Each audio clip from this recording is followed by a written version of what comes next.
which it stands, one nation under God, indivisible, with liberty and justice for all. We'll observe a moment of silence.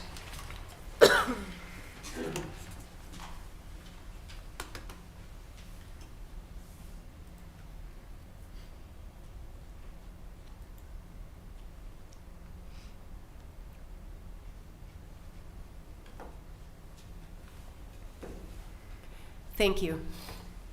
Announcements, awards, special recognition. We have none. Public comment? We have 3 speakers signed up. The first person signed up is Michelle Barr.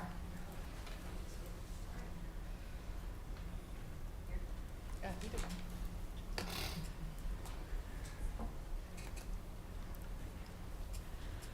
Well, hello everyone. I'm Michelle Barr, and I want to thank you guys for giving us a few minutes of your time, City Council. I do live in Peachtree City, and I know everyone loves to hear about pickleball. And we are so excited that we are going to get some courts soon. We just have the questions of when. So we know we have the SPLOST funds, and we have completed the survey and have the master plan. I believe we have the location at Rockaway. So my few questions to our Peachtree City Council is, when are we going to start the courts? And do we have a time frame for completion? Will we do all the courts at one time? And or do you mean a phase or so, but to get started and get them going? And that we just urge you to get started as soon as possible because there's so many of us at play. Thank you. Next, please. Next person signed up to speak is Keith Larson.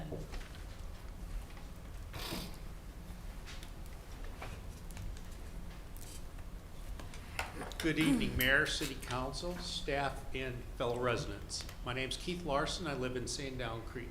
And tonight I want to talk to you about something I've been advocating since 2016, and that's public park bathrooms. In 2016, I was a lead volunteer for the Southern Conservation Trust, and I was working with Pam Young at Line Creek to address trail safety and visitor safety. And we had a huge hygiene problem. There was no bathroom. So it was dangerous to walk in the woods because there was stuff in the woods. There's stuff along the park. It was not safe. And so we addressed it with the city staff at the time, and they put in a portalette there as well as Battery Way, because we said, you know, there's a problem over at Battery Way too. So let's get something in there. We got the SPLOST Citizen Advisory Group going to be meeting soon, and they can put it in for proposals for the 2017 SPLOST. So the story goes that the Line Creek bathroom and the Battery Creek bathroom were listed as potential projects. They ended up only being able to choose one because of the funding available. So Line Creek got it. So we've been waiting since 2016. Every month, this city has been paying a rental and cleaning fee on that portalette. We'd be well down the wet path of paying for a real physical product. So here is an opportunity. During your recent recreation offsite, talking about implementations of the Recreation Master Plan, 2 challenges were identified. One was a Battery Way bathroom was neither identified specifically in the 2023 SPLOST because of some reprogramming changes, and 2, it was not identified with the 2022 community master plan, or what we saw the comprehensive plan update, as a community improvement project. But the city has lots of flexibilities on how to solve this.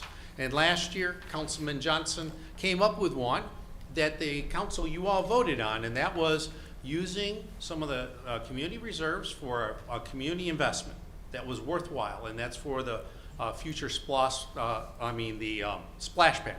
Okay, so we could do the same thing. You could do the same thing this upcoming budget year by planning and programming a 2026 design, build, and construction of a bathroom to satisfy our community's needs on the east side of Lake Peachtree. That undoubtedly is the busiest, congested park, and visitors, look at the heads nodding, yes, in the city. and we owe it to have a better solution than a broken plastic. Thank you very much. Thank you. Next, please. Mr. John Riley.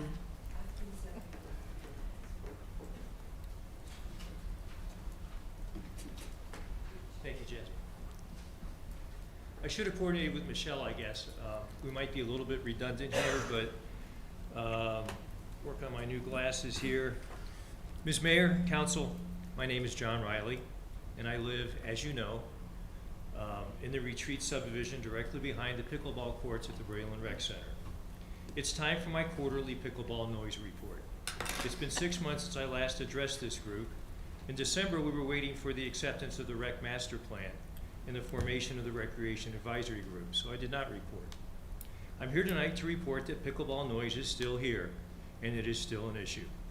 I returned recently from an extended vacation to hear the sound of a couple of my neighbors re-roofing their houses. For those of you unaware, I anecdotally refer to the sound of pickleball as the sound of your neighbors re-roofing their houses, sun up to sundown. It's pretty accurate, and as the days get longer and warmer, that means earlier and later. I am heartened to have read in The Citizen, on my birthday by the way, that the mayor announced a pickleball facility at Meade Field as one of the first projects selected from the Rec Master Plan. Thank you. We all appreciate that very much. My neighbors in the Retreat, the Marks, and the Summit, as well as the pickleball playing community, applaud this selection. It's now 3 years since the tennis courts at Braylon were converted to pickleball courts. This conversion was made by a prior council and city manager. As we enter our 4th year enduring this unresearched decision, I'm glad to see the current council and city manager addressing the issue. It's also 2 years since the SPLOST committee recommended $770,000 or thereabouts, be earmarked to build at least 12 new pickleball courts. They had recommended land adjacent to the tennis center. I'm not here to tell you where to build. I'm just here to support the building of new courts, any new courts, anywhere. As we entered the 3rd year since the SPLOST committee recommendation, my pickleball playing companions and I are glad to hear the intent to address this issue. I mention the length of time we've all been waiting as a reminder that it is time for action. I respect the fact that this council does their homework and studies both sides of an issue before taking action. I know that often goes underappreciated, if not totally unappreciated. The homework and the study have been done, the master plan accepted, the committee formed, the announcement made. It's time for action.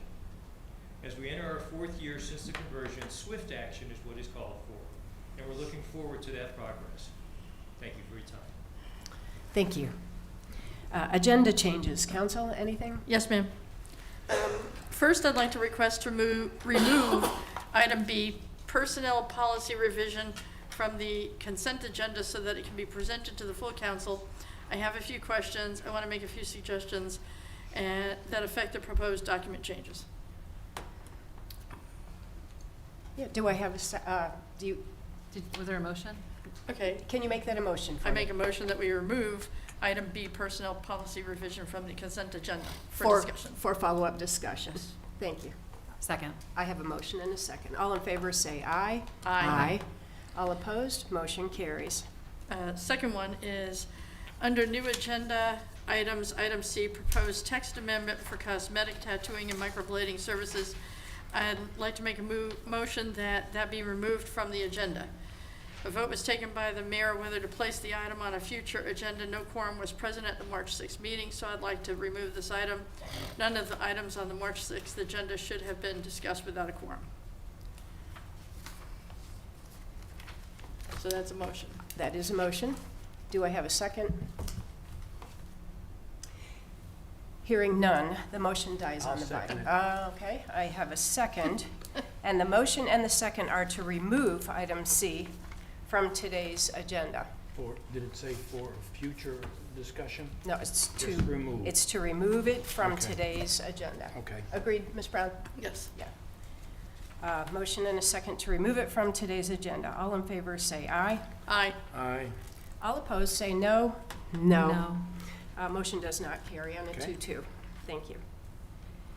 Minutes. Any other changes? No. Minutes. February 6, 2025 City Council Work Session Minutes and Executive Session Minutes. February 10th and 11th, 2025 City Council and Executive Leadership Team Retreat minutes. February 13th, 2025 City Council meeting minutes, and February 13th, 2025 Executive Session minutes. Can I get a motion? Yes, Madam Mayor. I will make a motion that we approve the minutes as A through E. I'll second the motion. I have a motion and a second. All in favor say aye. Aye. All opposed? Motion carries. Consent agenda items A, C, D, E, F, G, H, I, and J. Can I get a motion to approve? Madam Mayor, I move that we approve the consent agenda as submitted, As stated. as stated. Yes. I'll second it. I have a motion and a second. All in favor say aye. Aye. All opposed? Motion carries. Consent agenda item B, personnel policy revision.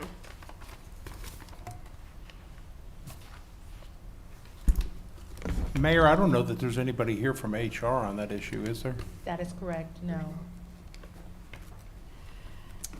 All right, we do not have a presentation for today. Is this? Might I suggest we make a motion to put it on the workshop for next month? That will be April 3rd. So moved. Madam Mayor, I'll make a, Oop, I gotcha. sorry, go ahead. So moved. Second. I have a motion and a second. All in favor say aye. Aye. All opposed? Motion carries. Third, did you say? Correct, that's our next Next work workshop. session. Mhm. Okay. With that consent agenda approval, we approve the appointment of 3 members to our Transportation Advisory Group. We approved Blake Hayes, Patrick James, and Amanda Toronto. Are Blake, Patrick, or Amanda here tonight?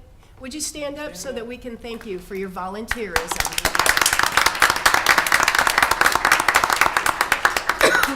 Thanks very much for being here and for your volunteerism. Also, we have a new PTC 101 class going on right now. Do we have any students here tonight who are in our PTC 101 class? Not tonight, all right. tonight. They had a very lively and engaged class last night. I wondered if we had any carryovers tonight. Old agenda items, we have none. New agenda item, A, 32501, Fayette County Recreation Program Agreement termination. Madam Mayor, this is a very straightforward item. As you know, we were in a contract with Fayette County where they provided $150,000 a year to level usage fees for city recreation programs. The master plan called for that fee to be raised. The county was not willing to entertain a raise in the fee, and so now we are terminating the agreement, which will then trigger another action by council at a later date. All right. Can I get a motion? Council, any questions? Can I get a motion?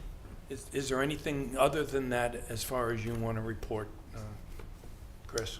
No, sir, not. Nothing, no negotiations, no discussions? No, the county was not willing to entertain any increase in that amount. So they didn't really want to discuss it, is that what you're saying? No, sir. Okay. Just making sure I was clear. Yes, sir. I forgot where we are. Do we have a motion and a second? No, not yet. Can I- Madam Mayor, I'll go ahead and make a motion that we approve item 032501, Fayette County Recreation Program Agreement termination. I'll second that. I have a motion and a second. All in favor say aye. Aye. All opposed? Motion carries. New agenda item B, 32502, Recreation IGA with Fayette County Board of Education. Harold Layton. Good evening, Mayor and Council.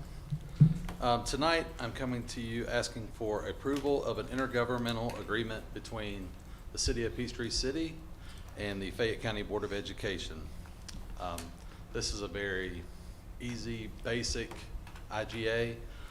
Essentially, we are allowing the Board of Education to use one of our baseball fields at the Peachtree City Athletic Complex so that McIntosh High School, whose baseball field is being renovated right now, has a place to play. And in return, we are asking for use of the gymnasium at the Center of Innovation, which is the old Booth Middle School gym, so that we can have some events there on Fridays and Saturdays. Wonderful. Thank you. Is there any charges involved in this? or There are No, none. none. It's a swap. Okay. So it's just, the Board of Education gets to come in and do what they need to do.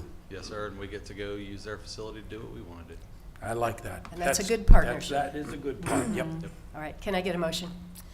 Madam Mayor, I'll make a motion that we approve item number 03-25-02, Recreation IGA with Fayette County Board of Education. Second. I have a motion and a second. All in favor, say aye. Aye. All opposed? Motion carries. Thank you. Mayor, before you move on to the next item, make sure we let Germa know that we have a leased facility. Thank you. New agenda item C, 32503, proposed text amendment, cosmetic tattooing and microblading services. Mayor, I'm going to go ahead and start with this one. The memo is fairly self-explanatory in terms of why staff is bringing this before council. There were inquiries about our current ordinance, which was adopted, I want to say, around 2010, that outlawed or didn't outlaw. It grandfathered in existing tattoo parlors, but it put regulations in place as to the future location of tattoo parlors. There's been a new, I'm learning new things all the time, but there's been a new line of cosmetic tattooing that has come up, and different businesses have tried to locate. I know from a conversation with Councilmember Brown this morning, apparently there are some already operating within our jurisdiction. This was something I felt from the beginning that council needed to decide if this was something they were interested in doing or not doing. Tonight will not be approval of what's before you. It's rather to initiate the process, because there will be amendments to the zoning ordinance. So it would be a referral to the Planning Commission, and then ultimately would come back to council for final consideration. If Okay. council has questions, I'm glad to do my best to answer them. I have a quick question, if that's okay. It seems like there was a question in the procedure. Was there anything, did everything go okay with us, with the procedure? of I'm the- not aware of a vote that was taken. There wasn't a quorum here to take a vote. Items were discussed, but there was no vote at the work session earlier. In terms of it being on the agenda, there's been some disagreement about that, and no, I don't think there was anything wrong. So according the- to you, the we're okay to ordinance vote on clearly- this tonight? The ordinance clearly states, there's two different ways to get items on an agenda. One is the council process that was voted on last year. The first sentence of that ordinance states that items can be put on by staff with the approval of the city manager. There's a period at the end of that sentence. Then the rest of the provision goes on to how council members, the process that was put in place for council members to put items on an agenda. So no, I don't have any issues with how this matter is on the agenda this evening. So this will go before the planning commission before it comes back to us to, Yes, like any other text amendment. gotcha. Okay, that's all the questions I have. I have some comments. I'm the one who created the dispute this morning, or over the last couple days, with regard to this item being put on the agenda, because if a citizen has an issue, they have the right to redress their issue directly to the city council. They can write to us, they can come to public comment, they can stand and tell us what their issue is. When they come to staff and bring an issue that obviously is going to need a decision, it kind of oversteps an issue with regard to the citizens bringing the issue forward versus the staff, such as, to coin the phrase, picking up the ball and running with it and bringing it to us. When we have had no chance to discuss the issue before staff expends quite a bit of time, effort, money, whatever, in terms of staff time, consulting or the city attorney, prior to even finding out if there's any desire on the part of the council to proceed with anything regarding this matter. So I think it's I think the process is better working when the issue comes up, we make a decision whether or not to proceed, and then the staff do some of the research and decide whether or not to put it forward to the staff, or excuse me, to the council for a more detailed, I guess you'd have to say, researched process of amending an ordinance. I understand this is gonna go back to the planning commission. I fully understand all of that. I just, based on the principle, a few items, you know, didn't sit well with me, so. And as a result of that, I'm really not in support of making any change to the ordinance. Are you comfortable with the process? I want to make sure that you get a comfort level. I mean, it's only fair for you to ask any questions that you have about the process. I think we should make sure that you're comfortable with this. Well, I just think that I'm not comfortable with the whole thing, because when a citizen brings an issue to a staff member and the staff member becomes aware that there's a problem that may end up resulting in a change of an ordinance, I think that a preliminary review of that should be put in front of the council to say yay or nay before staff expend a lot of time working on the actual issue, what the amendment would, you know, to the ordinance would be, et cetera. It seems like it's wasting a lot of staff time early on instead of waiting to see if the council even wants to address the issue. Can I make a comment, Madam Chair? Or did you Sure. wanna make a No, comment? no, go ahead. We discuss a lot of times. We discuss a lot in a lot of the meetings. When we do our retreats, when we're up here on this council, we talk about priorities. What goes first? What goes second? What goes 99th on that list? And I believe in this particular case, it never got to us. It never got up on this dais, at least I don't remember it, Madam Mayor, and maybe I missed it. It never got to us, so we never got a chance to beat it around. I suggest that we follow the rules. And I think the rules were clearly stated by our attorney, that we should be bringing it to kind of the council first, let it, make sure, where do we put it in the priority? Should we be spending money on this and time that could be spent on other priorities that are far more important? You know, recreation plan, pickleball, you can name them. Is this really important enough to be taking staff time? And I think that's, did I summate what you were saying, Councilman Brown? Yes, because I think if city staff had simply brought this up during council staff topics at any time during the last, I don't even know how many months this has been brewing, but the prior planning director started the work on this, so it's been some amount of time. There's been ample opportunity to bring the topic up during council staff topics to find out if there's any desire on the part of the council to amend the ordinance.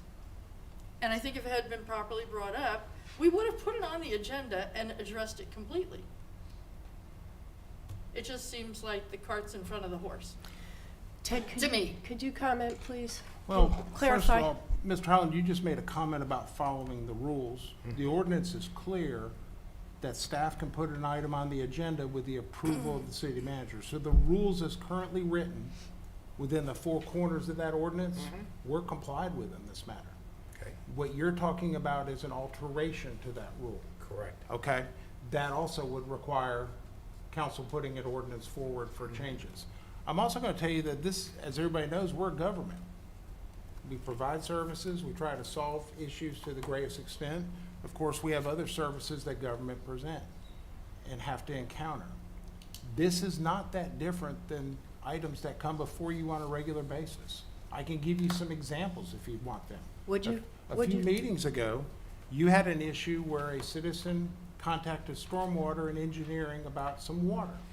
You'll remember that it led to council voting for an emergency contract in order to get that issue fixed. Staff went out, spent staff time, figured out that the pipe had collapsed. They then went out and got proposals for that project, brought them to council, and it was fixed.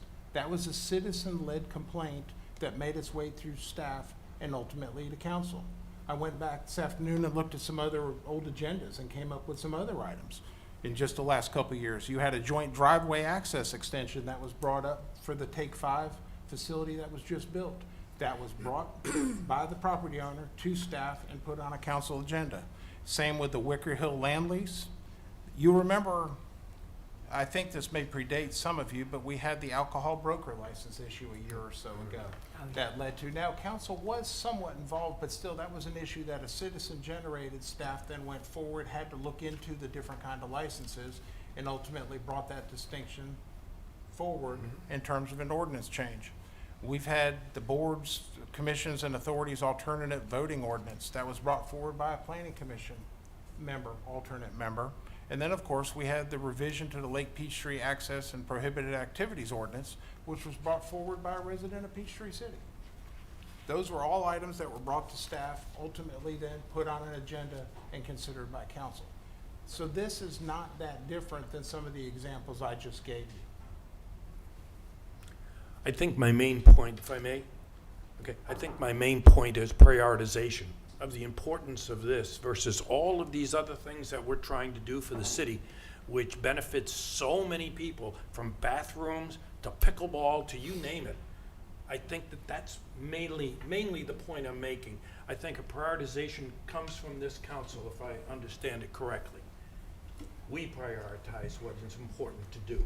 So, Mr. Meeker, first of all, is it accurate to say that proper procedures were followed in putting this item on the agenda tonight? In my opinion, yes. Okay. And so what I think I'm hearing you say is staff can put something on the city council meeting agenda that comes up with the approval of city manager. That's what the ordinance reads verbatim. And is that how this got here? Yes. So that's what staff does. And if council wants a different prioritization, then that's going to require an amendment to that ordinance. So, Mr. Holland, to your point, which is a good one, I mean, I think what I'm hearing our attorney tell us is we have two parallel paths for putting something on a council agenda. We just heard one, right? That's how this got on here tonight. There is another one, and that has to do with council. If someone brings something to us, whether it's in public comment or whatever, and we bring it up in council staff topics, and if we decide as a consensus to move that into a city council meeting agenda item, we have that. And then we have the opportunity to say, I think your point is a good one.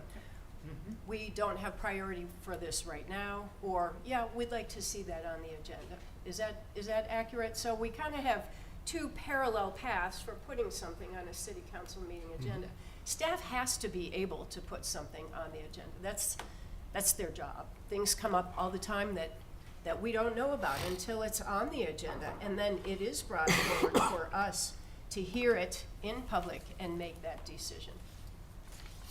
Well, not to counter, but No, it's okay. in the issue that Ted brought up with regard to stormwater issues, obviously that's a little bit more of an emergency than somebody who's trying to get a business license to start, doing cosmetic tattooing and microblading.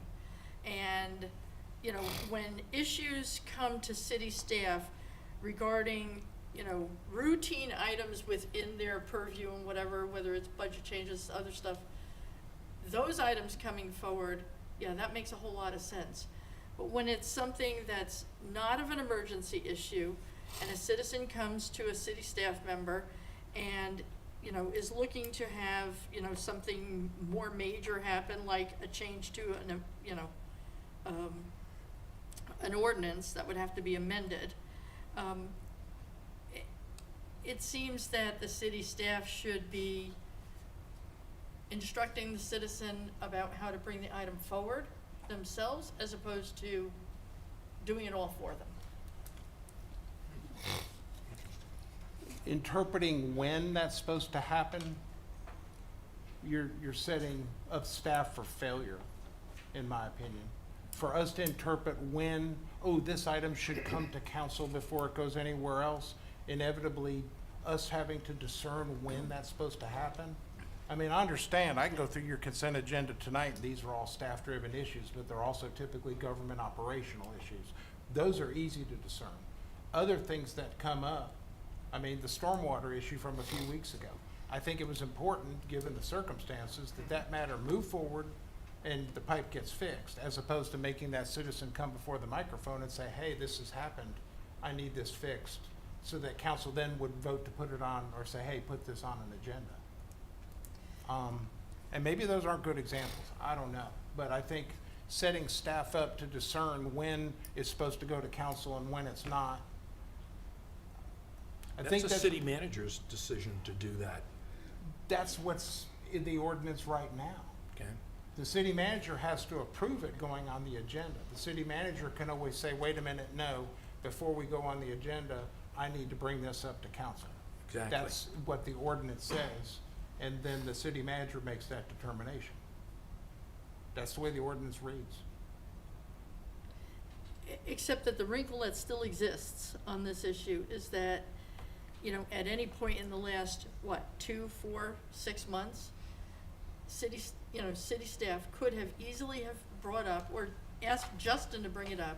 Hey, this item came up, our staff are looking at it, you know, it's gonna end up on the agenda with regard to We got none of changing an that. ordinance or something. And so I'm gonna have to ask staff about, you know, is there an appetite to change this to include, you know, cosmetic tattooing, or are we gonna ban that like we ban regular tattooing? You know, Could they have? Of course they could have. I agree with you. But discerning when that's supposed to happen versus when it's not necessary, versus, you know, the times that you say, thank you, I'm glad you brought that up, versus the times that council would say, why are we talking about this? Of course, put it on the agenda.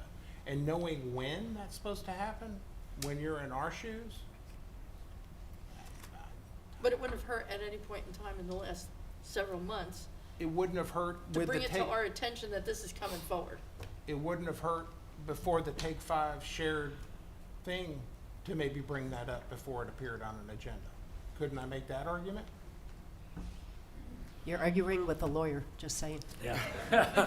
But in the case of the She's a Take pretty- Five, we holding made my him go own. back and look at it, if you She's a remember. pretty skilled arguer. But in the Take Five, we made him go back and relook at it, and remember that. It wasn't on the first take. We sent him away. Go check it out, come back with us with a better idea. And guess what? This ordinance can be kicked to the curb tonight. Mm-hmm. Nothing says it has to be approved. I'm not here advocating I understand. for its approval or its rejection. Mm-hmm.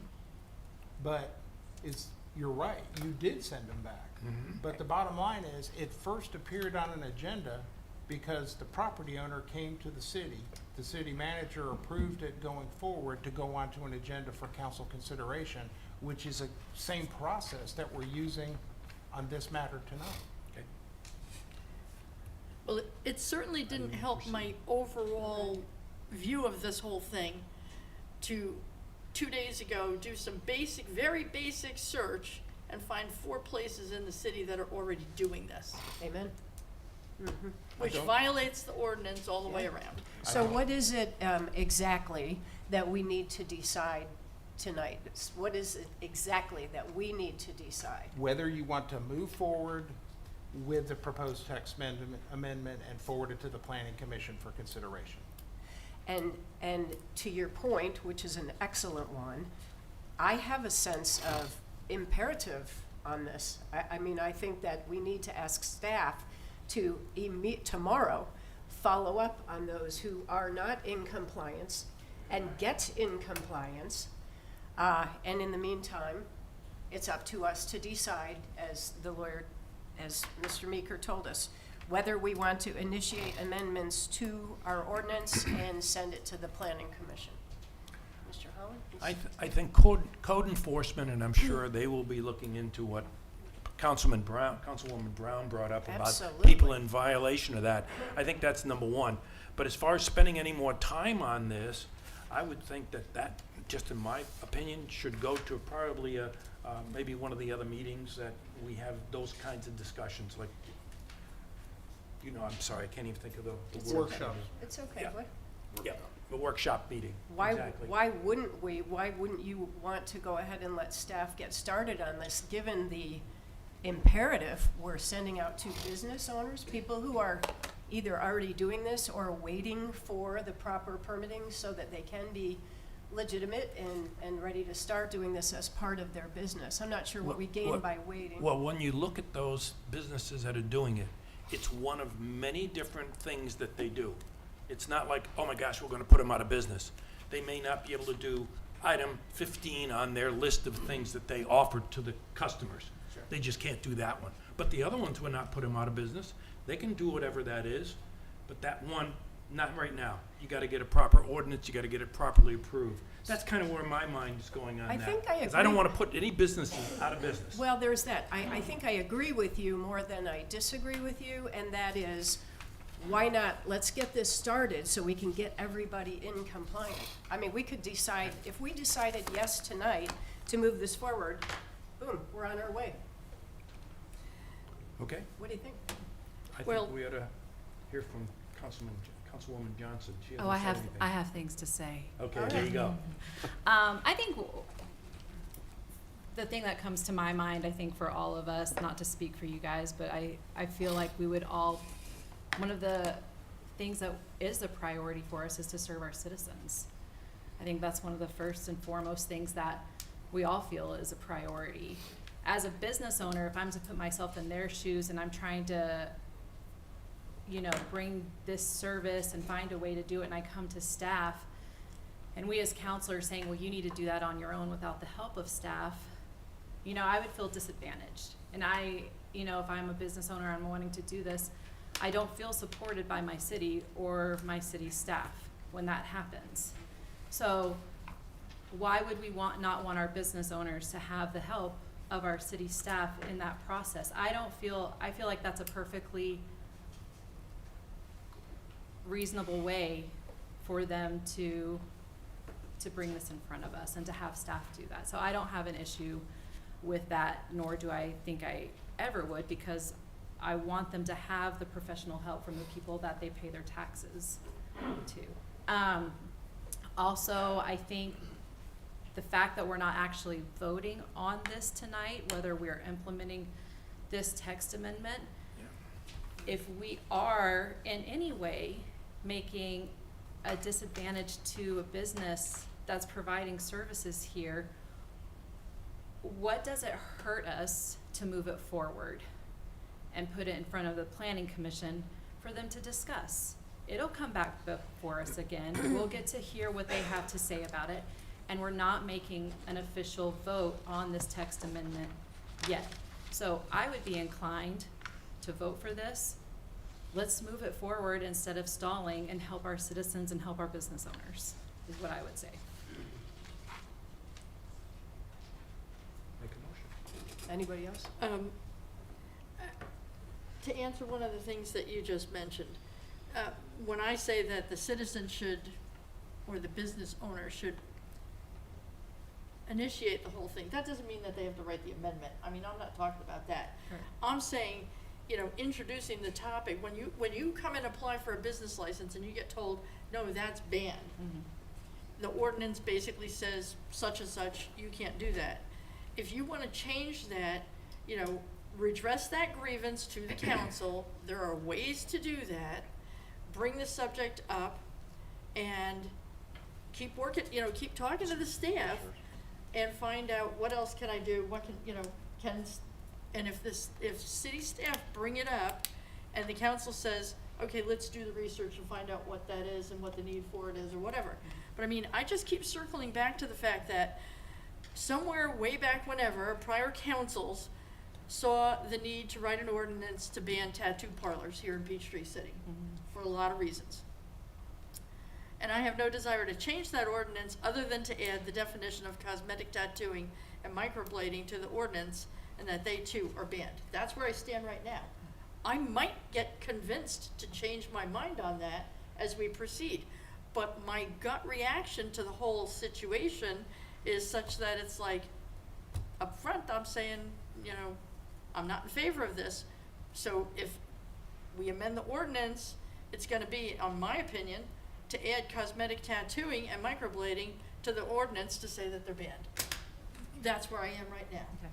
And it's a fluid thing. I could change my mind, but That's fair. Yeah. I tend to believe that these are business owners, well-intentioned people in Peachtree City, and if we asked 8 of them who are doing this cosmetic thing, did you know that this is not on the list of permitted uses in general commercial or limited use commercial or general industrial zoning? I would think they would say, what in the world are you talking about? And maybe they should have known that these 2 procedures are not on the list for those, of permitted uses in those zonings. Maybe they should have known. And I tend to believe the good. I tend to want to support these business owners, and I think we can solve this if we are ready to move forward. What do you think, Mr. Holland? I think I've said my piece. I want to make sure it stayed clearly that I support the businesses here. And I support the businesses all throughout Peachtree City, but those who follow the rules. And I'll say that again, those who follow the rules, which mean the ordinances. And in this case, they did not. That doesn't mean that they're bad business and, oh my gosh, we're going to shut them down. They may have to just take it off their list for a while and bring it forward through the staff, as our counselor has said, bring it through there, and it's going to take its time as it makes it through the different places, including this council and over to the planning commission, and then maybe back to the council again. I think that might be a way to make sure everybody gets satisfied of the discussions that we had on here tonight, Madam Mayor. So I suggest that. All right. Do you want to make a motion to table this issue? So is that a no? I don't know where it is right now. I need to know what you would like to do. Do you want to I was either? hoping that that would take care of Ms. Johnson's questions of whether we're going to move forward or not, but maybe I didn't say it clear enough. I think Ms. Johnson Well, is I mean, obviously, I think my motion would be to approve, and it's not that I'm saying anything contrary to what you're saying, because I think also very good points. We're not looking to excuse our ordinances or say it's okay to break rules. I personally don't see an issue with this because it's a cosmetic thing. It's done at a cosmetic spa or salon. It's not necessarily like something that's, I feel like it's a pretty different thing from a tattoo parlor, but that's getting to the actual issue that like we'd be voting on later down the road. I would say this, because I stand where I stand, and how I feel, I want to make sure my fellow council members, especially if I know they're fluid on this and they feel like they need more information, then maybe it's something we should table, because I want to make sure that everybody feels comfortable with it before they make that decision. So if we need to, I feel as a business owner, I would rather you take your time and have a sure answer versus voting it down. I mean, is that what you want? I think I heard you say that, but I don't want to put words in your mouth. Yeah, I'm tending to that, but I'm also trying to listen to our Councilwoman Brown's things, that maybe this was not done the right way, and maybe we should start it back at zero again. Well, let's talk about whether this was done the right way, because I thought we already had that conversation. Now, Was it done the right way, Mr. Meeker? If I was an attorney at court, I would object to say that's been asked and answered. In other words, yes, I've said now a couple times that I felt like getting where we're at right now was done the proper way. Does that answer your question, Mr. Holland? Now, where do we go from here? I think it's maybe answered part of it. I'm not gonna say yes or no, because I don't wanna commit at this point. I'd like to see what everybody else has to say, especially the colleagues on my left, including yourself, Madam Mayor. Where do Yeah. you stand on this? I don't see what we gain by waiting until the 3rd of April, but if that's what council wants to do, then I would, for the reasons that Councilmember Johnson said. I think this is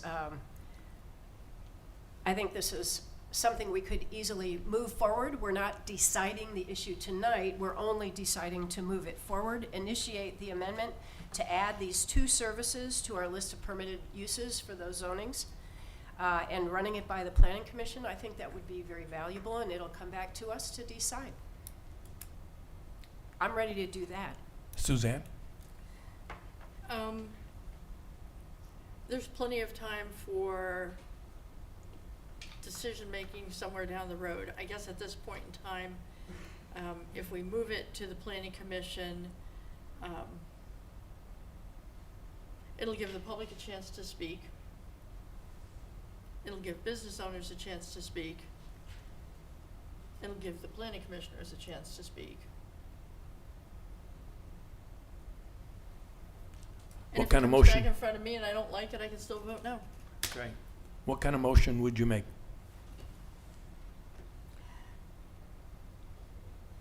I make a motion that we send it to the planning commission. That we initiate the amendment to our ordinance. Well, I don't like the way the that we initiate an amendment. Of course, I'm in opposition to what the amendment should be. Understood. I mean, I want cosmetic tattooing and microblading to be defined in the ordinance.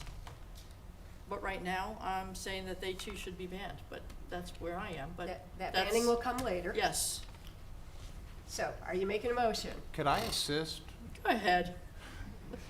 Why Get don't- us the out of this lawyer. Why quagmire, wouldn't the will you? motion be to initiate an amendment to include both that which is before you as well as alternatives which would ban the activities for cosmetic tattooing? So I moved. missed that. I missed that completely. I like your motion She on that missed one. what he said, Ted. it's already been Say said. it again. The motion would be to initiate an amendment to include both what's in the packet tonight as well as a possible amendment to ban cosmetic Exactly. tattooing. Yep. So you get both the going to the planning In other words, you're commission. giving them alternatives. Yep. It's not just consider what's in this ordinance, you're also giving them what Suzanne was just saying in terms of including the definitions for cosmetic tattooing within the ban on tattoo. And sending that to the That to planning the planning commission. commission. All right, someone can make that motion. I think he just He did. did. Clint did. Clint I made said, the motion. make it so. Laura already seconded it. I second. I have a And now that we got motion. you caught, I have a call for motion the and a vote. second. All There in you go. favor, say aye. Aye. Aye. All opposed? Motion carries. was Thank you. Thanks, Mr. Meeker. Public hearing, A, 32504, variance request from front setback, 1601 MOBA Drive. Good evening, Mayor and Council. All right, the protocol is as follows. When the public hearing is open, members of council will become hearers. No action on their part is in order until the mayor declares the hearing complete. First, city staff will present the request and provide an assessment of compliance with city code. The mayor will then allow up to 10 minutes for speakers on each side of the issue to present evidence. No individual member of the public will be given more than 5 minutes to speak. Time limits may be extended by a majority vote of council and will be divided equally between those supporting and those opposing the issue. The mayor will then recognize the applicant and those supporting the issue to present evidence. Remarks will be limited to a total of 10 minutes. The mayor will then recognize those opposing the issue to present evidence for up to 10 minutes. Prior to closing the public hearing, city staff and the public will be given the opportunity to ask questions of either or both sides of the issue. When the mayor and council are assured that the presentation of evidence is complete, the public hearing shall be ended and council may then debate the issue and render a decision. All speakers from the public are asked to follow these rules. 1, please wait to be recognized by the mayor. 2, come to the microphone and state your name and neighborhood prior to making remarks. 3, keep individual remarks under 5 minutes and do not repeat comments. And 4, address all comments to the mayor. Thank you. Okay, thank you. The item before you is a variance request at 1601 Mobile Street. A front yard setback reduction is being requested by the applicant. The property is currently zoned general industrial. There is a requirement that front yard setbacks must be at 50 feet for properties located within general industrial. So as you're seeing here, the property is showing where the proposed developments will go. And I think there's a clicker on here, is there? Oh, nope. So forgive me, I don't know how to. There we go. Thank you for that. So the line showing here is going to be where you're seeing your 30-foot setback, and here you're going to see where the 50-foot setback is. Currently, they would be required to have the 50-foot setback, but with the variance, they're allowed to have it here at 30. That will then allow for the parking as well as a building encroachment here and allowing for the construction to take place. Otherwise, they have a smaller structure as well as loss of parking spaces along the frontage here and then the side frontage here. That concludes my report, and the applicant is present if there is any questions. Can you please go back to Yeah. Yes. the previous layout? I need to get my bearings here. Okay. So And for the- here, you'll see that Highway 74 is here, Highway 74. And then you'll see MOBA, I think that's gonna be MOBA Way there, Is and that then Mobile Moba Drive. Drive or Moba Way? Mobile Drive is here. Okay. And then you're gonna see again Highway 74 there. Madam Mayor, Moon Valley Nursery is right there on the bottom right-hand side of that slide. The building that The we're building, The right building there. is Moon Valley Nursery. Got it, thank you. And so that must be Earl's Quality Car Care up top? In the middle, on a corner right across there, that's Earl's Quality Care. Got it, okay. And so we're talking about that entire tract? Yes. Including partway around that cul-de-sac. And so Shayla, could you kindly show us that front setback again, please? Yes, ma'am. How about on here, on this drawing? Oh, here, I'm sorry. The Okay. front setback is on Moba Drive? So there's three, actually. There's a front setback here, there's a front setback here. The third one's gonna allow for the landscaping to remain because of the buffer requirements there. So that's staying, correct? So that's 60 staying. feet? That's correct, that's staying. However, they're requesting for the front yard to be 30 here and 30 here. So there's more so internal setbacks that are 30 being changed. 30 and 30 instead of 50 and 50? Correct, yes, ma'am. Thank you. Yes, ma'am. That helps a lot. Is that the only change you're requesting in this variance? Yes, sir. Okay. And at this time, I would like to know if the applicant wishes to share some comments.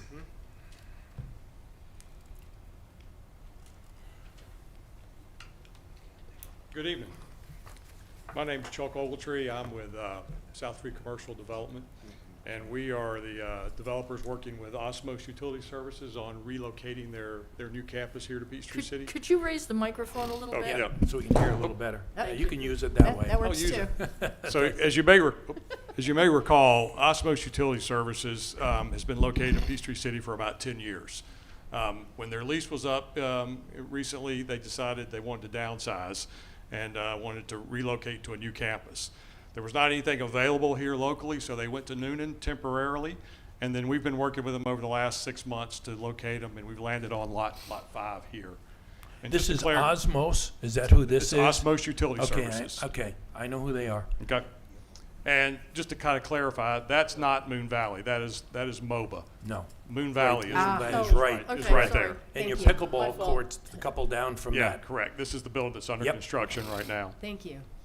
All right, so lot 5 is where we've landed. And as you recall, I came in over the last year or so and received some variances on these tracks here, lots 6, 7, and 8. This track, as well as those, is a very unusual track from the simple fact that it's got road frontage on 3 sides. It makes it extremely difficult to develop those when you have setbacks on 3 sides. So in working with Osmos, one of their key design priorities, I guess, was to, and we have the site plan. Can you pull the site plan back up?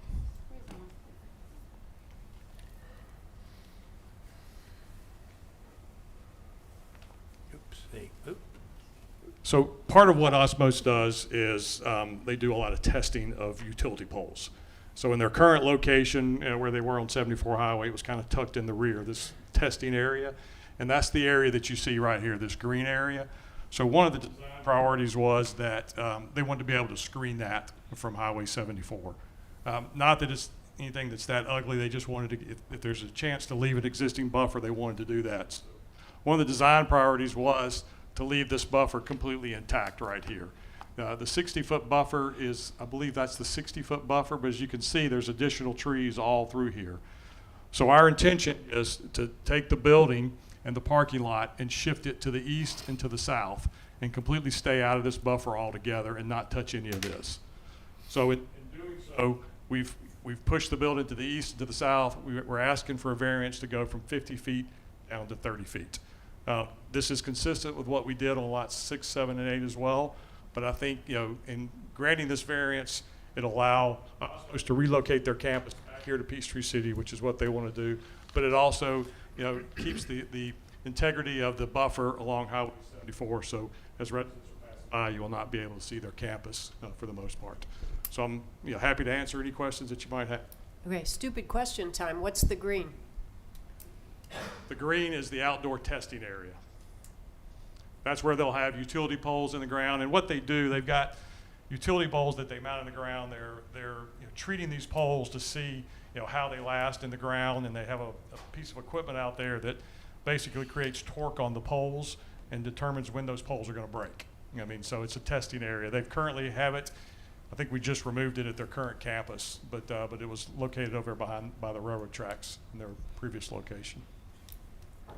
Okay, don't go too far. I'm going Okay. to move into public hearing. At this time, I'll open the public hearing. Good questions.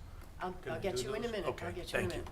At this time, I'll open the public hearing. Is there anyone who wishes to speak in favor? Seeing none, is there anyone who wishes to speak in opposition? Seeing none, I hereby close the public hearing. Council? I have a question. What exactly are you gonna store in the warehouse? Because when you talk about reducing a setback, the first thing I think about is, does that pose any kind of a fire risk to any place else or whatever? So I'd kind of like to know what's gonna be in the warehouse. Is it just gonna be industrial supplies, or, you know, how? So Osmos Utility Services supports, they've got approximately 3,500 trucks, in the United States spread all over the place. And these trucks, these crews basically repair utility pole infrastructure. So this may be guy wires, there's all kind of testing equipment. It's the equipment that they need to support all their trucks in the field. The utility poles are not stored here. This is just, it may be some transformers, guy wires, just equipment to support utility infrastructure. Mr. Howell? Yes, Chuck, the use of the osmose process to impregnate those telephone poles is well known. And are they going to be doing that type of treatment on those poles here at this location? Are they going to come in already pre-treated and then they do the testing on them? I can't completely answer that question, but I think they do their testing here. I don't know exactly where their chemicals come from. Right, that's where I was But, going, because I know They're that the not, technology. they're not mixing their chemicals. I don't know if those poles come in already treated or not. I can't answer. Yeah, that I'd like to know that piece. But the other one that is of concern to me is the osmose system of treating, and then you get into it being in that whole area being loaded, where you'd be putting in the poles and then testing them. Anytime it rains, things are going to wash off those. And it washes over, and then it's going to go down in the sewers or into the storm sewers. Is there any discussion about collecting that water and sending it for proper treatment before you discharge it off your property? So these utility poles are no different than what you see all over the roads. Right, but you got a concentrated amount here as opposed to one every couple of 100 feet. I wouldn't say there's probably, I've seen 5 to 10 in the ground. So Okay. it's not a heavy concentrated of 50 or 60 poles in the ground. I can't speak into the exact chemical that they're using, but it's mainly more so testing the torque of the poles and how those things stand up in a storm type situation. I don't think they're testing different types of chemicals. I can't speak directly into it, but it's more about the strength of the pole as opposed to how the pole deteriorates in the ground. Okay. And the owners of this property are now Osmos? No, I'm currently the owner of the property. They're not. They're planning on buying it and it's They- owned They will by. be a tenant of mine. I will Yeah. be leasing to Osmond. Oh, they're going to be leasing it because Yes, it's sir. owned, I believe, by Coppers right now? I think It that's was, who owns I it. purchased the property from Oh, you Coppers. did? Okay. Yes, I did not know that. Yeah. Congratulations.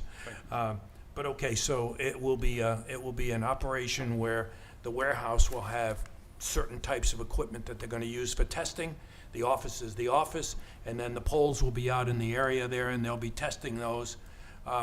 Any issues with waste and disposal of these products? No, for 10 years, they were located here, and it was always a very clean campus. We Yep. never had any issues with them. And just to clarify, the warehouse is really more infrastructure for their crews around the country.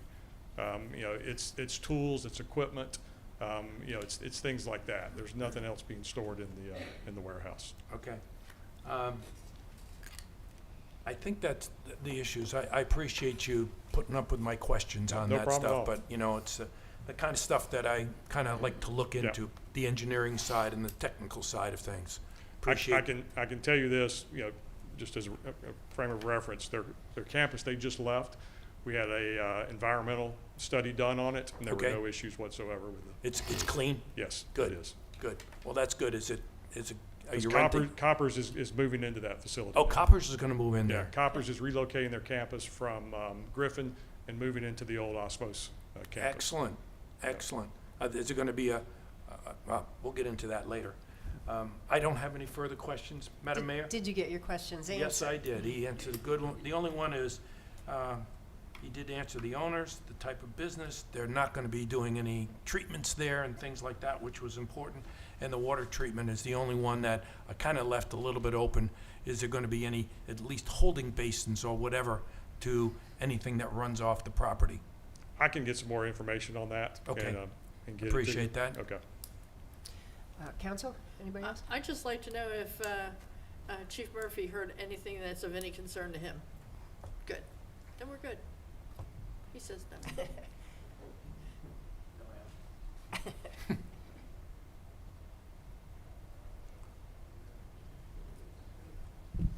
Is this on? Yeah, they are. We've never had any issues with the previous campus and don't believe we'll have any with this one. Perfect. Good. That's what I was hoping. Councilmember Johnson, any questions? No, they've answered any questions I would have had. All right, anybody else? Can I get a motion? Madam Mayor, I move that we approve item A under public hearings, item 032504, variance request from front setback of 1601 Moba Drive. Did I say approve in there? You did. Okay, there we go. Thank you. Do I have a second? I'll second. I have a motion and a second. All in favor say aye. Aye. All opposed? Motion carries. Thank Thank you. you very much. Public hearing B, 32505, variance request from front setback 1800 Moba Drive. Shayla, Thank you. Around the corner. So this item is the same area as the previous at 1800 Moba Drive. This is actually lot 4 of that site. It has the same setback requirements of 50 feet. And as shown here, you can see that the property that was just before you is here. This property is located there. Again, they're requesting to have a 20-foot reduction in the 50 feet that allows for it to be where there is an additional parking only for this one, as you're seeing here along the property in the cul-de-sac. So it allows for there to be additional parking. And that concludes our report, and the applicant is present.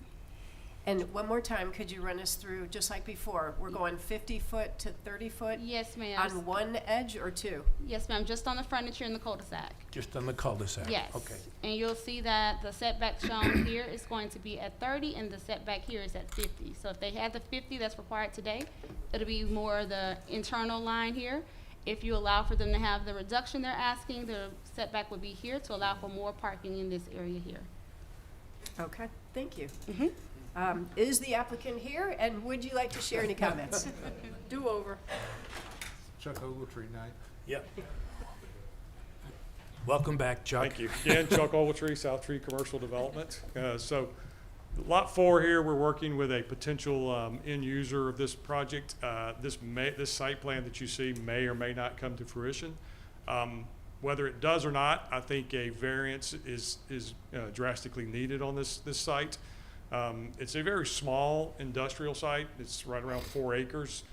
The challenges that we have with this site, there's several of them.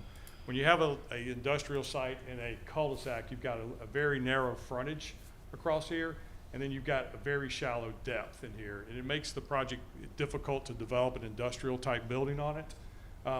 As well as those two issues, we've got a very steep slope in the back of the property. It immediately rises up, so we're losing a lot of our property back here as well.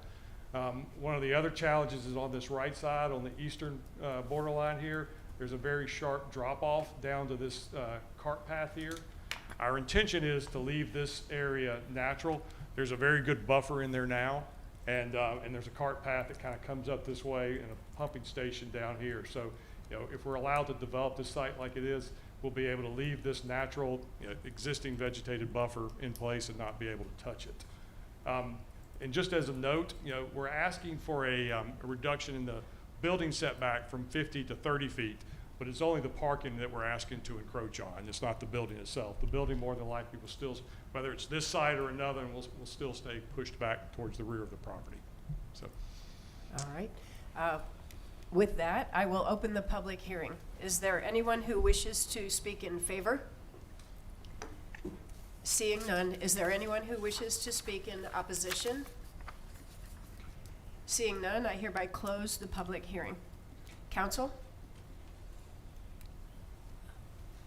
You want to go Questions? first for a change? Do you want to go first? You go first. Go ahead. You guys can go. Well, I don't like, All right.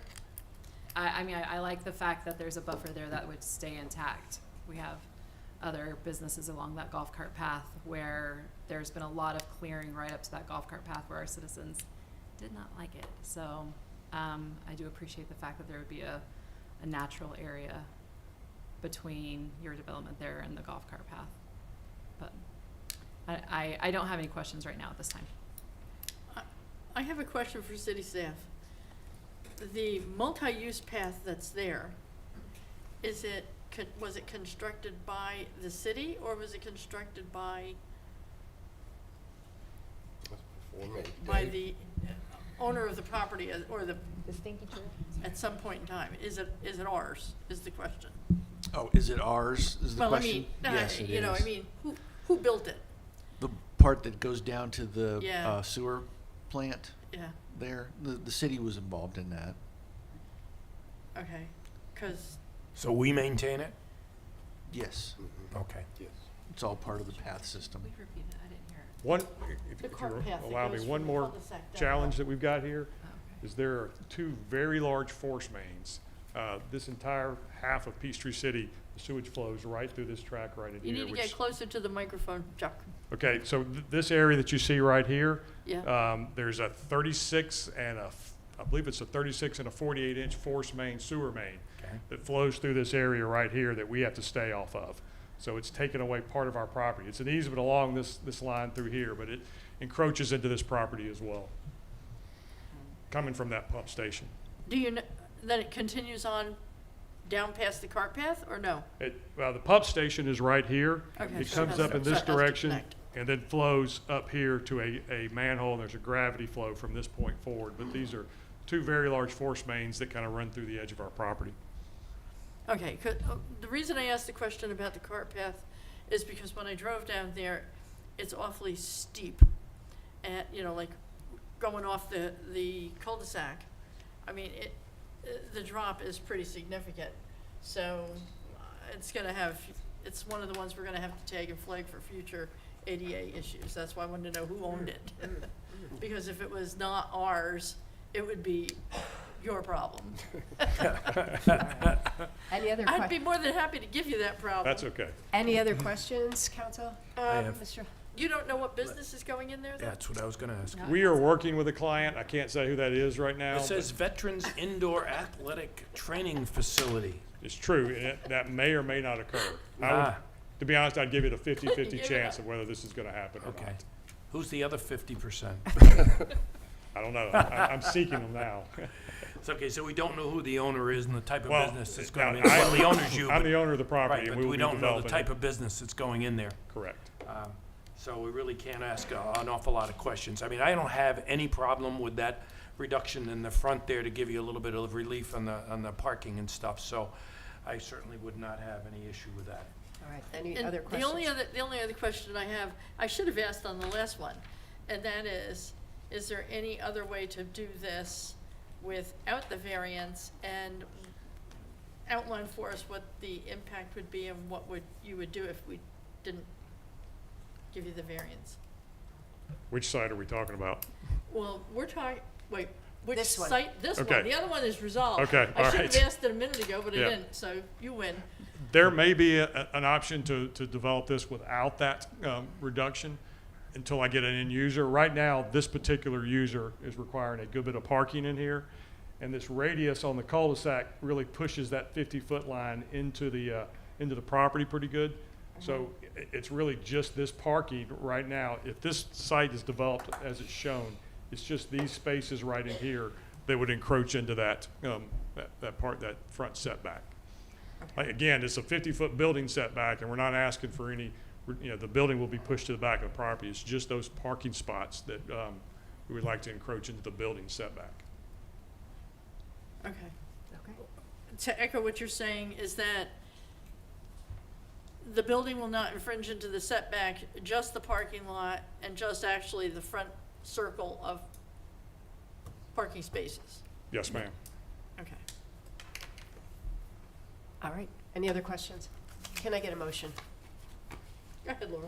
You want me to do this Sure. one too? All right, I'm the girl for this tonight. All right, I make a motion to approve public hearing item B, item 032505, variance request from front and setback for 1800 MOBA Drive. I'll second it. I have a motion and a second. All in favor, say aye. Aye. All opposed? Motion carries. Thanks Thank you. very much. Public hearing C, 32506, variance request to allow a curb cut onto a collector road, 405 Robinson Road. Shayla? Yes, ma'am, thank you. So the property request for tonight will be for a variance at 405 Robinson Road. The request is for a curb cut onto a collector road. As you're seeing here, there is a parcel at 405 Robinson Road. If I can just give a little bit of history, at one point this was one lot, large lot, and then I believe 1995 it was subdivided and rezoned.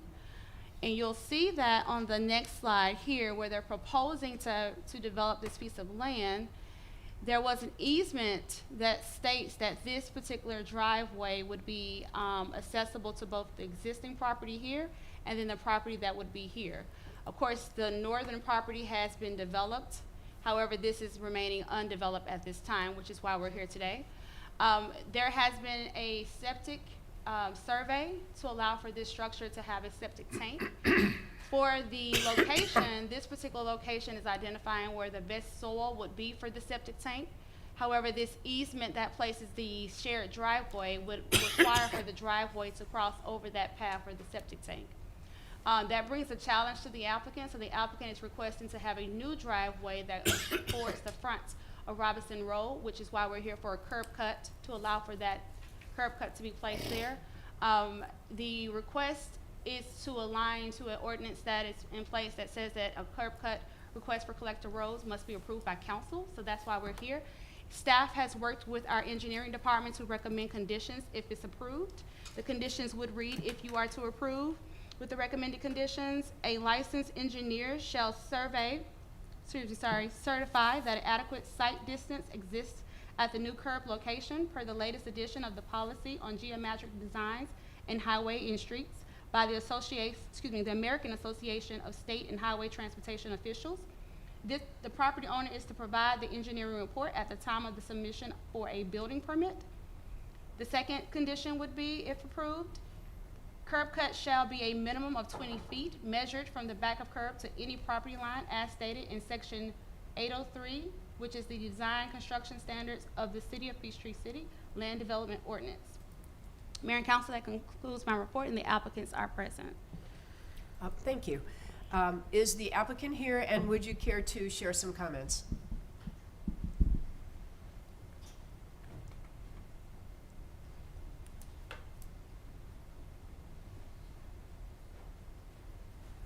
Good evening. Good evening, Ms. Mayor, council members. Thank you. I'm Sean Campbell. This is my wife, Megan Campbell. We are the property owners at 405 Robinson. We did provide a narrative on this as well. It's really quite simple. We are just we're seeking the variance so that we can centralize a driveway to the property. And give our neighbors to the north and to the south uninhibited access to their existing driveways, and also have our own. All right. Thank you. Okay. At this time, you can have a seat. Okay. At this time, I'll open the public hearing. Is there anyone who wishes to speak in favor?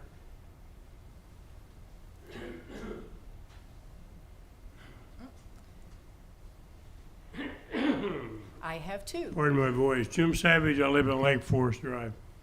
I'm a 40-year resident along Robinson Road, so I'm fairly familiar with the area.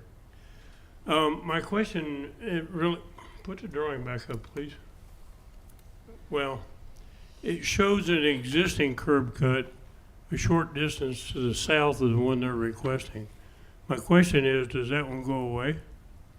And if it does, then all you're doing is moving it. I mean, and it strikes me as a logical thing to do. Thank you. Is there anyone else who wishes to speak in favor? Madam Mayor, my name's David Ray. I'm a resident at 403 Robinson. So I understand some of the traffic issues and why they had, curb restrictions on Robinson Road, and certainly we've had near misses getting in and out of our driveway for that. But at the same time, sharing that driveway would, I think, impact our property values for both properties. I'm not even sure if it was disclosed to them, during the due diligence of the property that no curb cuts would be there with that easement, or the impacts of the easements when they're purchased. I did mine eyes wide open, knowing that there may be a risk of having to use that easement. Can you speak up for me? Sorry, I purchased that property eyes wide open, and I know I might have to use that easement or share that easement on 403 with the driveway and the pillars that have already been there for 30 years. So I would prefer not to have that easement be used as a shared driveway. My only other concern would have been, I hadn't seen any plans where that driveway is placed may impact, where and how the septic system is installed. It's a short band, on Robinson Road, and it all rolls, inclines away from Robinson Road. So we all know where stuff rolls, and I just want to make sure nothing's going to impact my property with that septic system based on where that driveway is probably my biggest concern. There's no environmental impact that would be not contained on their property if there's a failure of the septic system. That's it. Thank you. Is there anyone else who wishes to speak in favor? Just hold on. Yes, I'm Nick McCullough. I'm the owner of 413 Robinson Road. And please speak up for me. I'm sorry. The curb cut this gentleman was speaking about used to be my driveway. So I don't want another driveway going in there because it would be right beside mine. And we've been rearing it 3 times pulling into my driveway. So I'm in favor of their driveway being as close to the center of their property as possible. Thank you. Thank you. All right. Any other citizens wish to speak in favor? Seeing none, is there anyone who wishes to speak in opposition? Seeing none, I hereby close the public hearing. Council?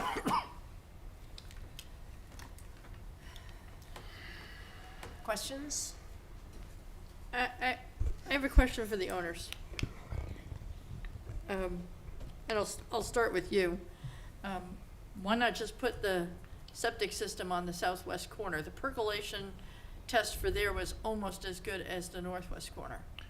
So there is a, and I apologize, I was under the impression that all of the documents would be part of the meeting tonight, but it doesn't appear that you guys have those.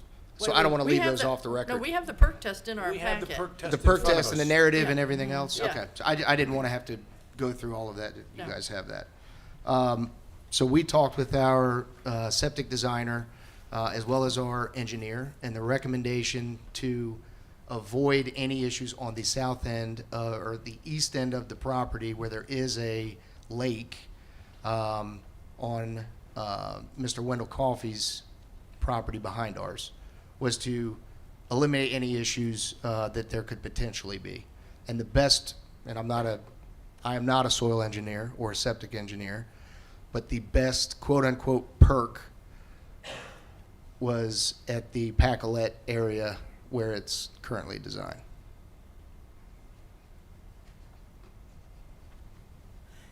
Can you help me understand the proposed location of the new driveway? Is that centered, or how is that measured along Robinson Road? To the person's point about centering that on the property.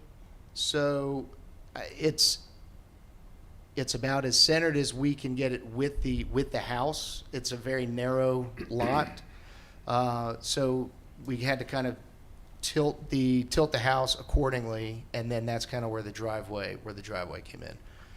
Certainly be more than happy to make it center. I think if you look down at where it shows the existing curb cut, Mr. McCullough was just referring to, his driveway is actually just south of that. So I would say it's probably more favoring the south side of the Robinson Road access. But if exactly, right centered in the middle, if we needed to do that, we'd be happy to do that. Council, any other questions? Yeah, I have a question for Dave Perkowski. Dave, can you take a look at the perk testing that was given in here? Clinton, get closer to your microphone. And if you can put it up on the screen. Can you put that up on the screen, Sheila? The perk test additions. Clint, use your microphone better. Okay, the perk tests are in the packet that we received, and the two different soils of They're on page 127. There you go. Sorry. Let's see if we can get it up on the screen.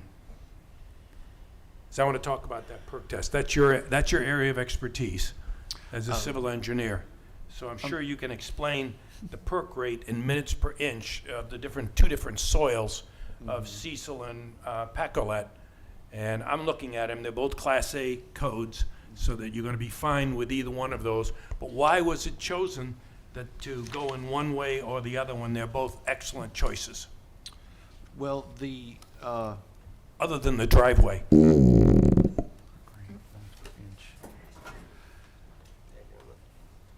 I am not an expert in septic design, but the Pacolet soils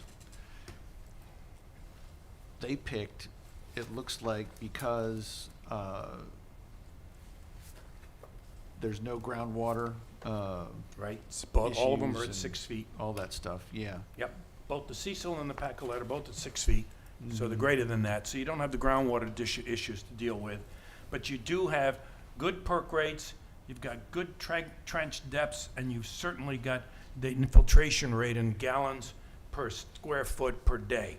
So I see that all of those are pretty much equal. If that being the case, you could easily put this on the, I'm sorry, I don't have.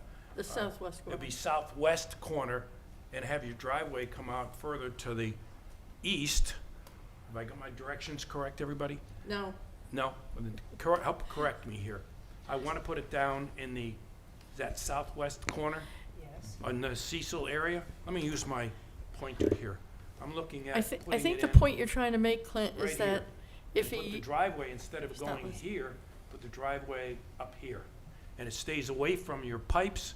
You still got Pacolet soil, and you've got Cecil soil, which is just as good for perk tests. So I don't know, I don't understand that, that Mr. reason and why. If you look at the perk rate in the table there, Yep, I do you'll see that the Pacolet has the best perk rate.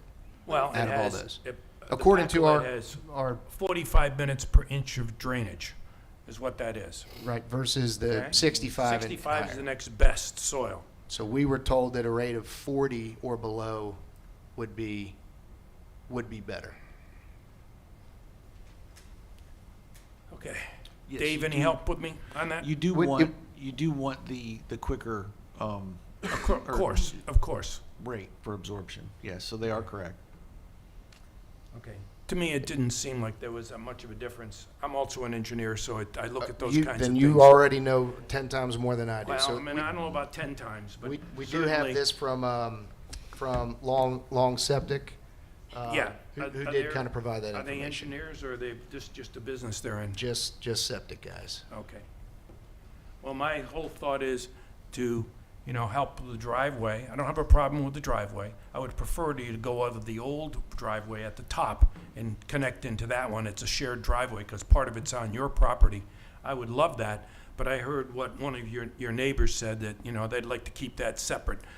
So I'm saying, okay, put it up at the north. And I heard the other person say, maybe we should use the old, already approved curb cut instead of a new curb cut, would put it on, would that be the south side? Do I have the directions right? So I'll take Down what here. Mr. McCullough said a step further, and that existing curb cut is actually in violation of the actual ordinance. It's not outside 20 feet of the property line, so we Okay. really couldn't use that either. So there was that reason. Yes, sir. Which pretty much leaves us back to Yeah. the proposal. I just don't like extra Or- curb cuts in property. And Using the being, already being- pre-approved shared one. Well, how about we trade your curb cuts and we get rid of the one that's on the south end and we'll put a new one in the middle? There you go. There you go. Or you use the one that was proposed, which is the shared one on the north border. Sure. I mean, that was the original plan when this was, set out to use a shared driveway at the top Well, of the property. All right, Councilmember Johnson, do you have any questions? jump in. With this proposed driveway where it is, this would be in compliance with the 20 feet rule, is that correct? Yes, ma'am. And being a mom that carpools her kids to Booth every day and uses that nice new path we just built, how will this affect that path? Will it ever be out of commission because of any construction? No? No, We will see to it. We also have, kids in the school district, and we respect the cart paths and we love them. So we'll make sure that it is, we won't need to block that cart path for any reason. Okay, we still haven't talked about the elephant in the room. The elephant in the room is that Robinson is a collector road. And that means we're not supposed to approve new curb cuts, especially when there's an existing curb cut, although shared, that you can use. That's the elephant in the room, guys. All right, in my opinion, a property owner needs a curb cut, and they need a driveway, and they need to be able to get to their house, and there is rationale for the location. Remember the two conditions that will also be, if we approve this, remember the two conditions. Also include a licensed engineer shall certify that adequate site distance exists. And secondly, the curb cut shall be a minimum of 20 feet to any property line. We've got it covered. So if we decide to go ahead with this, and I hope we do, then these neighbors will be required to meet those two conditions. And I think that takes care of any concerns I would have had. I'll be honest, if I owned that property and wanted to build a house there, I would not want to share a driveway. It's very rare that we have 3 people to speak at a public hearing in favor of something, and I think we need to listen to our citizens. I think we have room to support our citizens here. Mr. Holland, any more questions? Nope, I have no more. All right, can I get a motion? I'll let one of y'all do it this time. You want to make a motion? No, I'm gonna let Laura make it. You're gonna do it. Okay. I will make one final comment. I read through your narrative and I thought it was very well done. And I appreciate the thoroughness of answering all of those questions. And with that, I will make the motion that we approve public hearing item, which one are we on? C, 032506, variance request to allow a curb cut onto a collector road at 405 Robinson Road with the Two conditions? 2 conditions from As- staff as stated. Okay.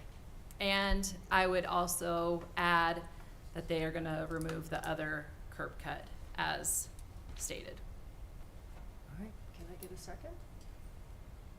I'll second. I have a motion and a second. Any last minute questions? All in favor say aye. Aye. All opposed? No. No. Motion does not carry. I'm very sorry. On a 2-2 vote, it does not carry. Thank you. Public hearing D. 32507, special use permit to allow golf cart rental, sales and service, 1001 MOBA Drive. Okay, this item is for the same area as we've spoken of earlier, but on a separate lot, but they're requesting to have a special use permit to allow for golf carts rental, sales and service. And so here you're seeing where the lot is located along Highway 74. This is the particular area that we're speaking of. You just spoke on those two areas there to give you an idea as to where the property aligns. It's located here, where he mentioned the previous variances. So this property is zoned general industrial. So the applicant is asking to have a golf cart business to be located here for, again, for rental, sale, and repair for services to those golf carts. The location of the building is here. The way the ordinance outlines the allowance of special use permits, there must be, particularly for general industrial, there must be an allowance for light industrial to have this listed as a permitted use. And at this time, your light industrial does allow for this particular use as a permitted use. And again, that will be your criteria for allowance of special use permits, and that concludes my report. And the applicant again is present. Thank you. Jasmine, we use the same public hearing protocol? That's correct. Thank you. Can you please go back once again to the big picture? Yes, ma'am. One more time. And yeah, show me the one we're talking about. Yes, ma'am. Okay, so you're speaking of these two here. As mentioned, you just spoke on those two to give you a little bit more alignment as to where you are. Perfect. These are the lots that are located further to the southeast. And of the show me property. where Let's Go Pickleball is going in. Right there. Oh, I don't know that answer. That's the property. Right there. Okay. No. No, No, That's it's not on it? the same property. that's Yeah. Moon Valley Nursery. Oh. Show me where Let's Go Pickleball is going in. Where the red dot is. So if Let's Go Pickleball is going in there, why are we doing a special use permit for a golf cart rental, sales, and service? It's the other half of the building. Is that right? Yep. And I'm sure Chuck would gladly jump up and explain it all to you. All right, is the applicant here, and would you like to share some comments? He was here just a few weeks ago. So I promise I'm not coming back for a while if you'll hear me out. Liar.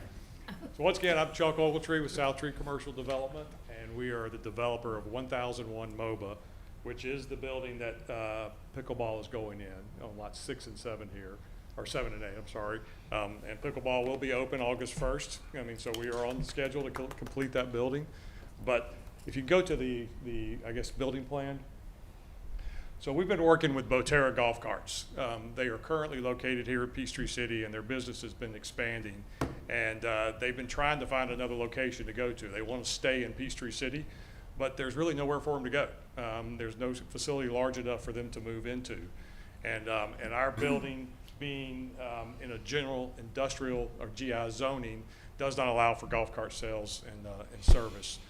Light, as you said, light industrial does allow for that, but general industrial does not. So we've been working with them, trying to find a location for them, and this is where we have landed, is on this site here. Pickleball is going in this area of the building. Then this would be Boterra golf carts right here, and then we still have a few available spaces left to go in there. And so if you look at a map of Peachtree City and you look at the golf cart sales and service facilities in Peachtree City, they're really concentrated right in the Dividend Drive, Huddleston Road area. There's none on the south side, and this would bring a golf cart sales and service to the residents of the south side of Peachtree City. So I think that's an added amenity that would really help out. If you look at the existing businesses inside this park, you've got Earl's Automotive. It's a very similar use to golf cart sales and leasing. You've got Moon Valley, and then obviously Let's Go Pickleball is coming in there. So I think the golf cart use is conducive to the other businesses that are in the facility. So I'm asking you to grant this special use permit. You allow Boterra to stay in the city and to continue to expand their business. And then you're also bringing a golf cart sales and service to the south side of Peachtree City. So. Thank you. At this time, I'll open the public hearing. Is there anyone who wishes to speak in favor? Seeing none, is there anyone who wishes to speak in opposition? Seeing none, I hereby close the public hearing. Counsel? I have a I have a- question. Oh, go ahead, Clint. Can I go first this time? Absolutely. Okay, thank you. Hey, Chuck, I love it. Okay, first of all, I like what you're doing. You're filling them in as you go along. You still got 2 empty buildings there to fill in? Yeah, 2 spaces. 2 A and B. smaller than the one in C. Where are they gonna park all the golf carts? Because they're gonna have, you know, as all of these do, a lot of golf carts coming in. So this area that you see right here will be a fence with a screening on it. They'll have one dock high and one drive-in right here. Okay. So any type of golf carts will be either stored inside. That's what they're looking to do, is to store the majority of these inside is what they would. But they will have an outdoor area that will be screened from the public right away. Yeah, is this the same dealer that is on, right behind, 150 Huddleston Road. yeah, it's on Huddleston, okay. I was thinking of a different location, but I know where that is too. Okay, I don't have any further questions. Ms. Brown? My question is for city staff. So a special use permit, we're not changing the zoning, so it's to authorize that this business can operate in a zone that it would not normally operate in. And if that business pulls out, that special use permit does not continue for any other further business beyond that, correct? That is correct. That's what I thought. Okay. All right, any other questions? No. All right, can I get a motion? Madam Mayor, I'll make this one.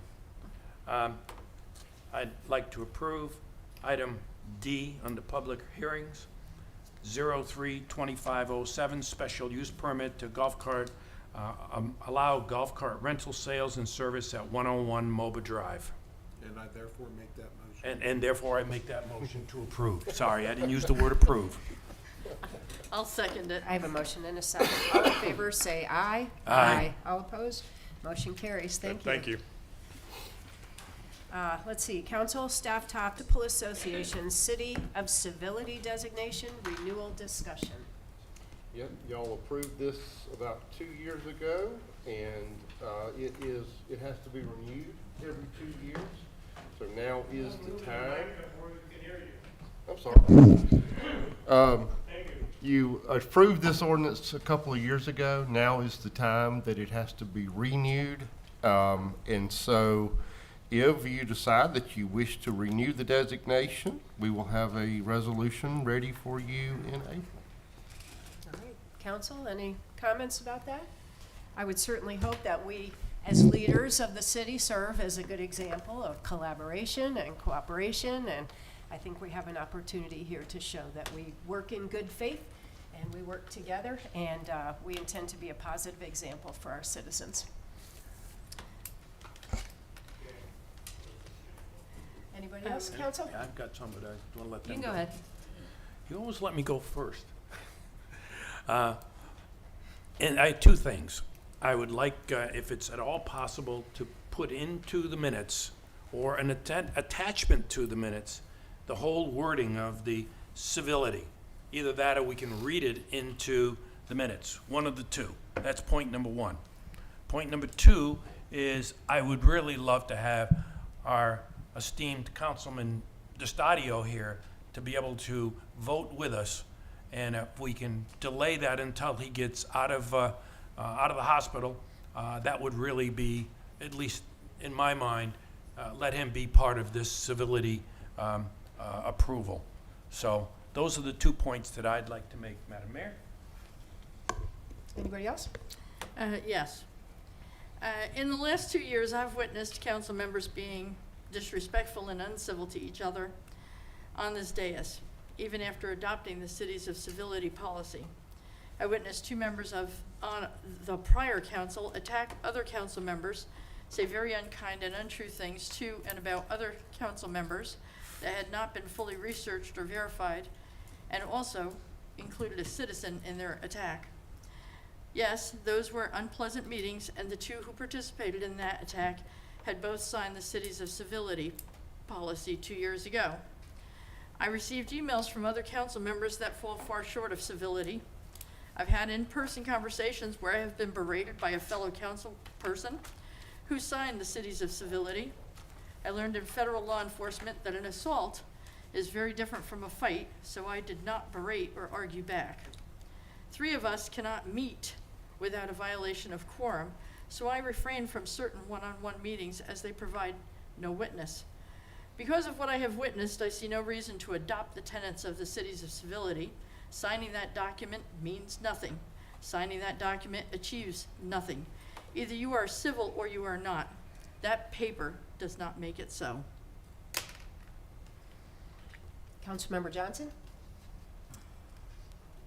Of course, we all have our agency to act as we would. I feel like we owe it to our citizens always to have, to run the city at the best that we can, and to, even though civility may not always be achieved, that it's always something that we strive for. None of us are perfect, so does this mean that there won't be uncivil moments in the future? Probably not.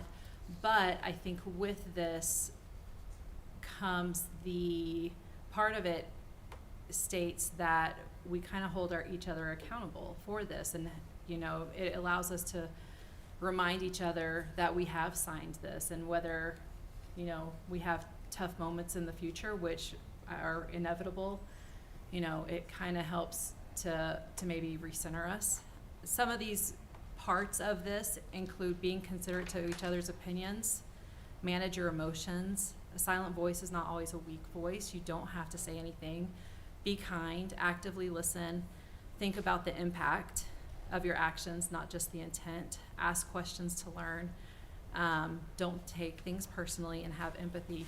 All of these things I think I can support. So I have no problem adopting this. If Councilman Holland would like to have Councilman DeStadio here, I have little doubt in my mind that he would also adopt this, but I'm happy to postpone if you would like. It's council staff topics, so we're not adopting anything tonight. This is just a matter, I'm guessing, of if it's gonna go forward and make it Gotcha. to an agenda. I don't have a problem with putting it on an agenda. I'd just like to make sure that Councilman DeStadio sits in that seat to the left of the mayor. That's all I'm asking. The other one, I would like to make sure it's a part of our minutes of what we're going to be doing and what we're going to be agreeing to as civil behavior. Those are the only two caveats I would put into it. I think that's more than reasonable. You want to put this on the agenda for April 3rd? If Councilman DeStadio is available, I mean, we don't know at this point That's whether the he plan. is. I know, the plan is, but obviously we may have to postpone it if he's not here, but let's put it on there. Is everyone else in agreement with that? I am. Yes. Okay, I saw shakes of the head, so I would say I'd make that a yes for the 3rd of April. Is that right? Councilman, we've started the practice of actually having you all vote to add it to the agenda. So if That we way could it's actually clear. have an actual But I motion. think it's a consensus we're looking for, not a vote. Remember, That's we not had true. a bit of a dispute about what council had said to do or agreed to do, so my recommendation was that somebody make a motion to put this on an agenda, which doesn't mean it's approved, it just means it's going on a formal agenda for consideration. You want to make that motion? Yeah, I will make that motion that it goes on a formal agenda to, in the future, April the 3rd is the next available date, to be discussed and then made a decision at that point of whether we go forward. Does that sound about right? Yes, it does. Okay. Was that a motion right there? I think it was. Yeah. Second. I have have a trouble motion. with motions sometimes, Laura. No, you're doing great. I have a motion do and a too. second. All in favor, say aye. Aye. All opposed? No. Motion carries 3-1. Council staff topics. Anybody else? I have a big one. Okay. I need to make a request that we change the meeting schedule from May 1st to May 8th, and here's why. I'm scheduled for knee replacement surgery on April 24th. The surgeon usually does his surgeries on the first and third Thursday of a month. Does that sound familiar? Because that's not a good option for me. Sheesh. So when he told me that, well, actually, he left the room and the person came in to schedule the surgery. And I had to explain all the reasons why I could not possibly be under the knife on the first or third Thursday. And I begged him, isn't there any other option to do it on the second or fourth, the fourth being the preferable one? And so I am scheduled for the fourth Thursday in April. But Is that the being 24th? case- that being the- 24th? The 24th. Yep. Which is the fourth Thursday. That being the case, our next meeting after that is a workshop meeting on April the 1st, and I said something to Justin, I think I mentioned it to Jasmine too, and I think you're not gonna be there on May the 1st. So if there's a hefty chance that two of us are not gonna be there, we have plenty of time to go ahead and reschedule the May 1st meeting for May 8th. So you will be there. Works for And I me. can hobble in, hopefully, and everything will be just fine. Council, anybody else? Works for me. So that means we're gonna do meetings on the second Eighth. Thursday? It's the second the and third. Thursday. So the 8th and the 15th would be Eighth the and meetings 15th, for May. back-to-back meetings. Would we We've wanna done push it that before. second one to the 22nd? No. So No. there's two? No, because you get to the end of the school year, you get all kinds of other issues. Okay, No, you okay. don't want to do that. I'm all right with that. Can I ask a question? Do you want to have that on the agenda for the workshop on the 3rd to go ahead and vote on, to go and get it decided that day? I would say yes. Yes. Wait a minute, what month, we're In other talking words, about we're not- May. In other We're words, not April rec- 3rd, Right. Yeah, that workshop, you can put it on a voting agenda that day to go ahead and I see, move to the move May it to 1st the next meeting time. to Yeah. May the 8th. yeah. Okay, do I'm I need okay to with make that. that as a motion to put on the agenda for I May think 3rd? you telling Or, us excuse me, is, for April 3rd? it's not a real substantive issue, it's a Okay. scheduling issue. I think we Okay. can put it on, and then if somebody changes their mind, y'all can vote it down at the workshop on the 3rd. Well, there's seriously going to be a problem if two of us are not going to be there, and Frank, we have no clue. So, okay, so we're good. Anything else? Nope, that's all I have Ms. for today. Johnson? Okay. I don't have anything. Mr. Holland? Yeah, I've got a couple of items. I want to echo what was brought up in the initial citizens' discussion in the beginning from Keith Larson, who said, it's time we stop, prioritizing downward the bathrooms at both the Battery Way and Drake Field. I mean, here we are talking about putting microblading in there, when really the citizens of this city want to have a bathroom at Drake Field.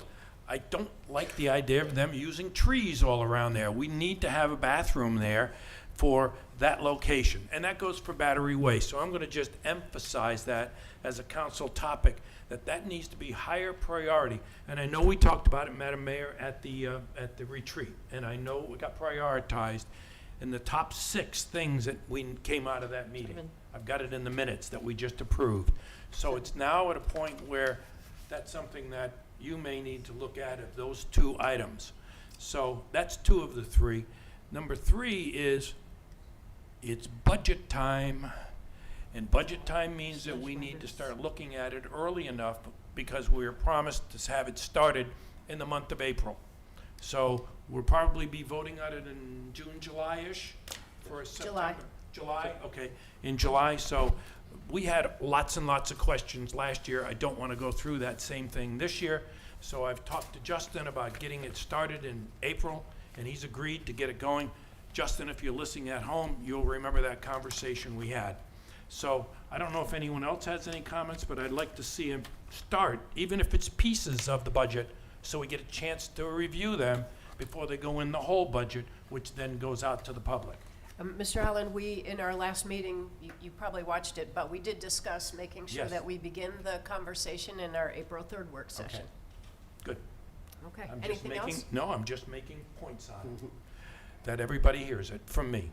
Other than that, no, I don't have anything else, Madam Mayor. All right, I have nothing more. Do we have an executive session? Yes, Mayor, we need to discuss pending or threatened litigation in real estate in executive session. Madam Mayor, I make a motion that we adjourn to Executive? executive session for Pending or threatened Pending? litigation and real estate. what he said. Uh-huh. I'll second. I have a motion and a second. All in favor, say aye.